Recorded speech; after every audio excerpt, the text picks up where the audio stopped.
শুনেন, বাংলাদেশটা পরবর্তী 100 বছর কেমন হবে সেটা এই ভোটের মাধ্যমে নির্ধারিত হবে। আপনার এই ভোটের মাধ্যমে নির্ধারিত হবে বাংলাদেশ আগামী 100 বছর কোন পথে যাবে। যদি আপনারা এবার ভোটে কোনো ধরনের আপনারা সিদ্ধান্ত নিতে কোনো ভুল সিদ্ধান্ত নেন, এটার সাফার আর পুরা প্রজন্মকে হইতে হবে। আপনারা কি এটা চান? চান?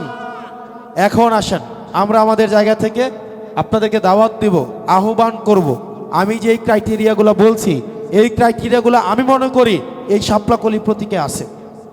আমি মনে করি শাপলাকলি প্রতীক আমরা জুলাই পরবর্তী সময়ে এখনো পর্যন্ত আমরা আমাদের জায়গা থেকে, পলিসির জায়গা থেকে, দেবিদ্বারের প্রতি কন্ট্রিবিউশন থেকে, ডেডিকেশনের জায়গা থেকে আমরা শতভাগ সামর্থ্যের সর্বোচ্চটা দিয়ে আমরা চেষ্টা করেছি।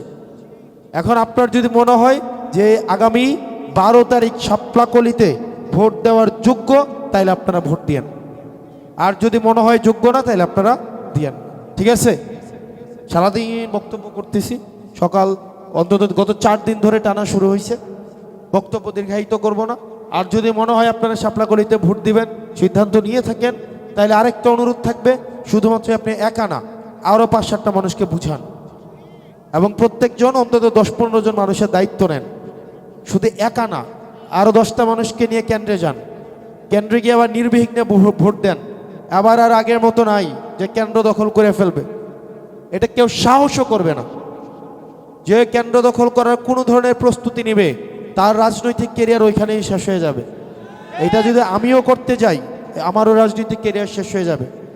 এবং আপনার এলাকায় আপনার বাড়ির কেন্দ্র বলে আপনি হেডম দেখাইতে যাবেন, ওখানে আপনি শেষ হয়ে যাবেন। এটা করিয়েন না। এবার মাল্টি লেয়ার্ড হচ্ছে নিরাপত্তা ব্যবস্থা থাকবে। প্রথম স্তরে থাকবে আনসার, দ্বিতীয় স্তরে থাকবে ইমার্জেন্সি রেসপন্স টিম, ওইটা থাকবে পুলিশের। তারপরে আরেকটা থাকবে ইউনিয়ন বেসড রেসপন্স টিম, ওইটাও থাকবে পুলিশের।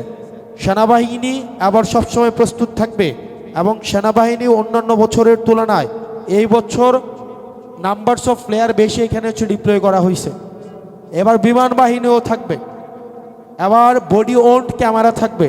বডি ওন্ড ক্যামেরা মানে হচ্ছে পুলিশের গায়ে ক্যামেরা থাকবে, সামনে ঘুরবে, ওই যে এমনি করে ভিডিও করা লাগবে না একদম। এবং ভোট কেন্দ্রগুলোতে সিসিটিভি ফুটেজ থাকবে। সুতরাং আপনি আবার চুরি করবেন ভোট দিতে গিয়ে, এবার খবর আছে আপনার, কোনো সুযোগ নাই। এলাকার কিছু হোমরা চোমরা মাতব্বর আছে না, যারা ভোট চুরি করতে চায়, শোনেন, বয়স হয়েছে, কদিন পরে মরবেন। আর কত লুপ দেয়া দেয় টেয়াগুলো নিয়ে খাইছে, এগুলো তো আমরা জানি। এই যে এই বানাবে, সেই বানাবে, মেয়র বানাবে, চেয়ারম্যান বানাবে, ওটা বানাবে, সেটা বানাবে, এগুলা বলে বলে টাকাগুলো নিয়ে খাইছে। সুযোগ আছে এখনো, ভালো হয়ে যান। আবার যদি মনে করেন আপনারা ভোটের পরিবেশটা বিনষ্ট করবেন, তাহলে কিন্তু খুব খারাপ হবে। বয়স শেষ হয়ে যাইতেছে আপনাদের।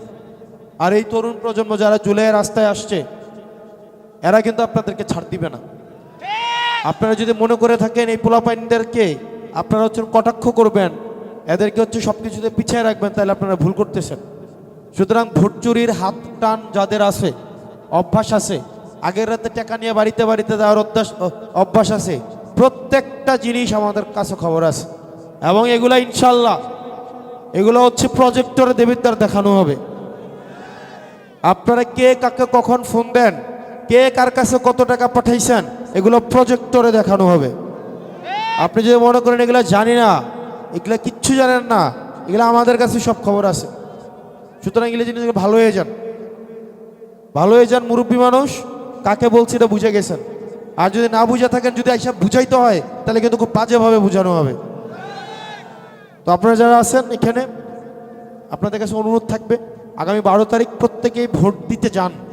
এবার দেখলাম সরকার আরেকটা গুন্ডামি করা শুরু করছিল, অবশ্যই ঠিক হয়ে, এবং আমাদের এটা দায়, আমাদের কাজও এটা, যেই প্রোগ্রাম করুক আমরা আসবো, কথা শুনবো, তার মধ্যে কিছু কোয়ালিটি দেখবো, যদি মনে হয় এই জিনিসগুলো আছে, তাহলে আমরা তাকে ভোট দেবো। এটাই তো বিদেশে এটা হয় না, একই মঞ্চের মধ্যে উভয় পক্ষ হচ্ছে নির্বাচনী বিতর্ক করে না, যাকে মনে হয় আমরা তাকে ভোট দেই, ঠিক কিনা?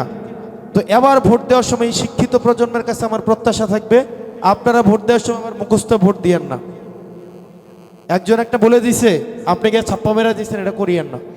এবার নিজে বিচার বিবেচনা করে যাকে মনে হবে অনেস্ট, যাকে মনে হবে এলাকার প্রতি ডেডিকেটেড, যাকে মনে হবে রাজনীতিটাকে সে পেশা হিসেবে করে না, বরং এটা করে এলাকার উন্নয়নের জন্য, নীতি নির্ধারণের জন্য, যাকে দিয়ে সংসদে আপনার এলাকার অধিকার, শুধুমাত্র আপনার এলাকার না সারা বাংলাদেশের মানুষের অধিকার নিশ্চিত করা যাবে, ওই লোককে আপনি ভোট দিয়েন। যাকেই যোগ্য মনে হবে ওই ক্রাইটেরিয়াতে দেবিদ্বারের দ্বারা নির্বাচনে দাঁড়াইছে তাদের লিফলেটগুলো হাতে নেবেন, নিয়ে তাদেরকে একটু আপনারা নিজেরা গবেষণা করবেন, করে যাকে এই ক্রাইটেরিয়াগুলোর মধ্যে পড়বে তার এই ভোট দেন। যে পড়ে এটা মানে যেই পড়ে এটা অন্য কেউ পড়তে পারে, আপনারা অন্য কেউ দিয়েন, আমার কোনো আপত্তি নাই। তবে এটা যদি এমন হয়, আমার দুঃখ থাকবে আপনাকে কেউ ফোন দিয়ে বলছে অমুক মার্কারে ভোট দিয়ান, চোখ বন্ধ করে গিয়ে ভোট দিয়ে দিয়েছেন, তখন আমার দুঃখ থাকবে, কারণ আপনারা এখানে শিক্ষিত প্রজন্মের মানুষ বেশি। আপনি কি এটা করবেন? নিজেকে ভোটের আগের দিন রাতে বাজারে উঠাবেন? উঠাবেন আর